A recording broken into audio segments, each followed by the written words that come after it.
It's a really good question. But as with about any really good question, you have to start with a story. That's one of my favorites. It goes like this.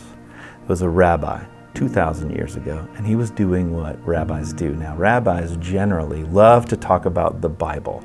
If it's a rabbi, it's probably the Old Testament, but either way, it's a rabbi, and he's just like locked in on trying to pull out every detail of that scripture, and he's walking because he's on the way to teach his disciples, his students. And along the way, because he's so kind of lost in what he's thinking about and wondering about, he misses his turn, goes right past it. And if you've ever done that, you know the feeling that all of a sudden when you sort of wake up and realize you've missed where you meant to turn. Well, he does that, but he does that in a startling way. Because what he doesn't realize is that he's passed this for a good while, and he's come up on a Roman garrison. And there's this Roman guard that's out there, and he sees him coming on the path, and he gets a little alerted, so he steps out of the guardhouse and he says, "Who are you?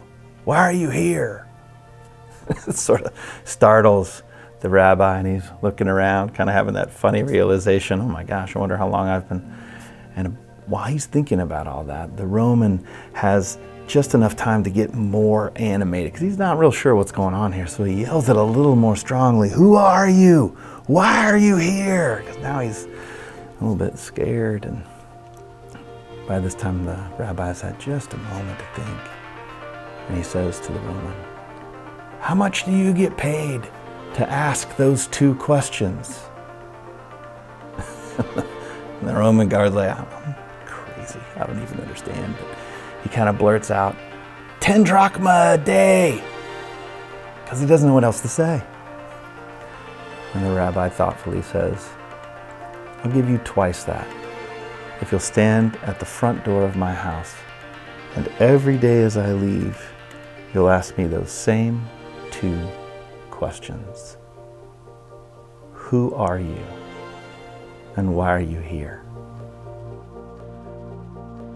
What I really love about those two questions and the idea of even that story is that it helps me, because so often in the world in which we live, people kind of want to box you up, ask you a question that's impossible to answer, like who are you and why are you here, as if it was some sort of static thing. Like, this is who I am. But it never is. It's never a static thing. It's always changing. We're always growing. We're always discovering. That's why life is rich and hopeful and true. Most of the time when people ask you those questions, or even sometimes we get caught in asking ourselves, we end up trying to bottle something that can't be bottled. We need to begin first by realizing that this isn't something that stays. It's something that evolves, it changes. It's like a journey. And it turns out in the discovery that it's a journey that's actually more important than the destination itself. We're people that are discovering who we are. We are made up of all kinds of experiences. And once we get to that place, our mind opens up to this place of kind of the expedition that we're on in this life. Now, for me, in my life, the great discovery there was an example and a guide that has been an unbelievably beautiful thing to discover my life with an ever-increasing freedom. And for me, it's been Jesus. Now, maybe not the Jesus of the Sunday school or the harsh edges or whatever somebody was trying to almost force you into that same box with Jesus himself. Jesus isn't about that. He's about the journey. He's about the discovery. He's unafraid of the questions. And he's shown me how to actually discover myself and true freedom in two different ways. The first is this. I follow Jesus as an example for how I should live my life. Now, if that sounds intimidating, well, yeah, I hope it does. I mean, he was an amazingly loving, brilliant, kind of wildly capable man that whether you believe he was God or not, you have to think about the fact that if you took the history since his birth, now 2,000 some odd years later, and put a huge magnet above all of the earth and everything that he touched would be metal, you would not even be able to recognize history if it was drawn up out of those 2,000 years. He's impacted so much with who he was as a man. It brings me to one of the things that I always tell my kids, because I learned it from his as an example, when they say, Dad, what's the point of all this? What's the meaning of life? They'll say in 1,000 different ways. Kids are great. And I'll always say the same thing, and they know I'm going to say it. And it sounds like this. You're here to love and be loved. Love and be loved. And you're worth both of those things. And that's the example part. Jesus showed what it meant to love and be loved. And he was really good at it. Humble, beautiful. And if you do as he did, you'll discover a freedom in love, which is the most powerful thing in the world. But then he did something else. And I don't know if this is something that everybody can handle.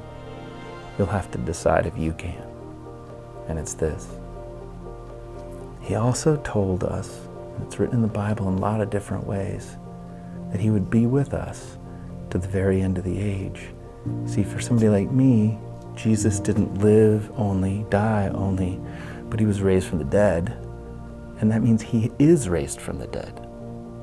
That we can actually connect with him right now as the living guide of our life. The example in his life and a living guide connected to my heart, drawn me into the best version of myself. And this is what I've discovered from that. And it's crazy. It turns out that the more of my life I give over to this example and living guide, the more I lay down, the more I sacrifice, the more I literally kind of lay at his feet. You would think that what that would mean is somehow I was under control, or I was going to be told everything, and we want to shake all of that off. But imagine doing something like that to love itself.